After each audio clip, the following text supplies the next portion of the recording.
जय माता दी फ्रेंड्स। चलिए आइए आज मेरे साथ भुवनेश्वर सिटी की दुर्गा पूजा का आप लोग को सैर करवाती हूँ।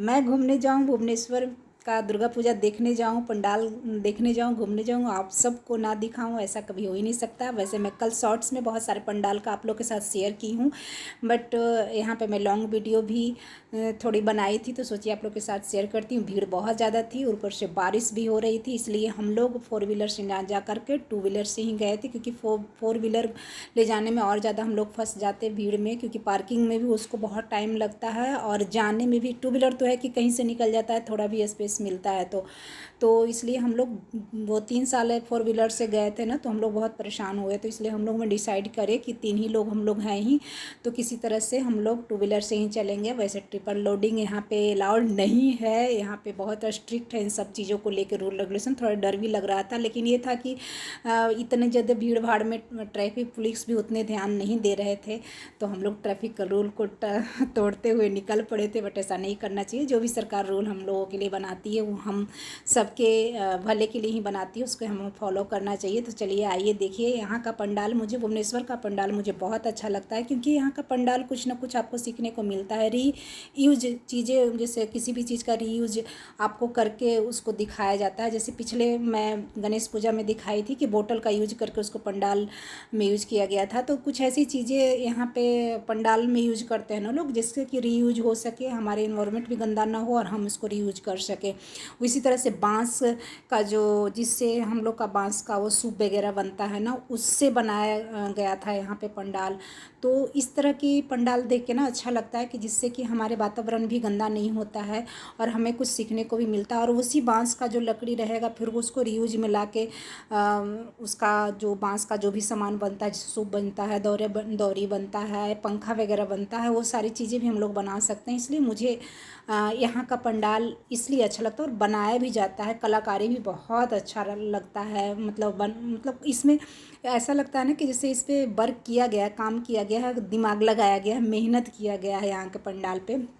और अंदर माता रानी विराजमान थी, हवन पूजा वगैरह चल रहा था, भीड़ बहुत ज़्यादा थी।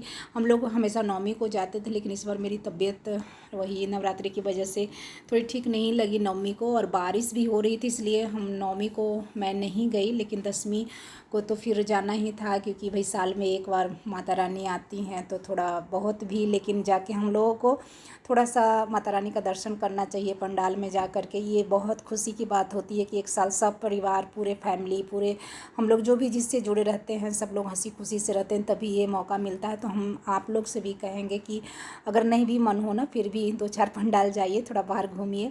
वैसे तो पहले क्या मज़ा ही घूमने का कुछ अलग होता था, चाट खाना, समोसा खाना, और अगर 10-20-50 कोई लोग दे देते थे तो मतलब लगता था जैसे कितने अमरपति हैं, मेला घूमने जाना है। मैं तो कपड़ा बिना लिए नहीं रहती थी, मतलब होली और ये क्या बोलते हैं, दशहरा में तो मुझे किसी भी कीमत पे कपड़ा लेना ही लेना है। चाहे मम्मी कितना भी बोलती थी कि तुम्हारे पास नए कपड़े हैं, कोई दिए हैं, वो रखा हुआ है, आप यही पहन लेना, बट मेरा कुछ नहीं था। मेरा था कि मुझे होली में, दशहरा में, फेस्टिवल का मतलब, ये दोनों पर्व का मतलब है कि मुझे पैसा दो और मैं खुद से जाकर शॉपिंग करूँगी, तभी मेरा फेस्टिवल पूरा होगा। मतलब एक अलग ही वो अंदर से खुशी होती थी। बट वो चीज़ें अब नहीं है। जैसे जैसे एज का स्टेज होता है ना, बढ़ता है ना, तो वो हर्षोल्लास थोड़ा सा कम होने लगता है।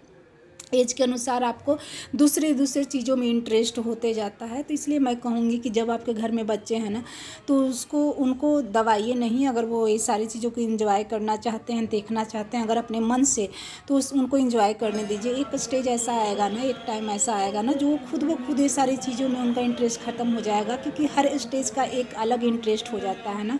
आप दूसरी दूसरी चीज़ें पे आपका ध्यान जाता है। मैं खुद से देखती हूँ तो मुझे लगता है कि जहाँ पे मुझे कपड़ों की और मेला घूमने जाने की इतना ज़्यादा, मतलब 1-2 महीने पहले से ही वो रहता था, अब वो सारी चीज़ें उतनी नहीं रही है थोड़ी बहुत है, बट उतनी नहीं है। मतलब कहें तो कि 70% कम हो गया, 30% ही बचा हुआ है। तो इनको एंजॉय करने दीजिए, उनके साथ आप भी थोड़ा खुल के जिए, क्योंकि पर्व त्यौहार बहुत ही आपको, मैं तो कहूँ कि बहुत लकी हैं कि ये सारी चीज़ें देखने का मौका मिलता है। तो उसको भी इंजॉय, खुद भी इंजॉय कीजिए और बच्चों के साथ, परिवार के साथ, जो भी आपके अपने हैं, नियर एंड डियर हैं जी, जो कि आपकी खुशी में खुश होते हैं, आपके दुख में दुख होते हैं, दुखी होते हैं, उनके साथ इंजॉय कीजिए। तो कैसा लगा मेरे भुवनेश्वर शहर का पंडाल और डेकोरेशन वगैरह माता रानी का, वो ज़रूर बताइएगा। और आप भी अपने सिटी में आपके यहाँ कैसे सेलिब्रेट हुआ, आपके यहाँ पंडाल कैसा बनता है, बताइएगा ज़रूर। जय माता दी।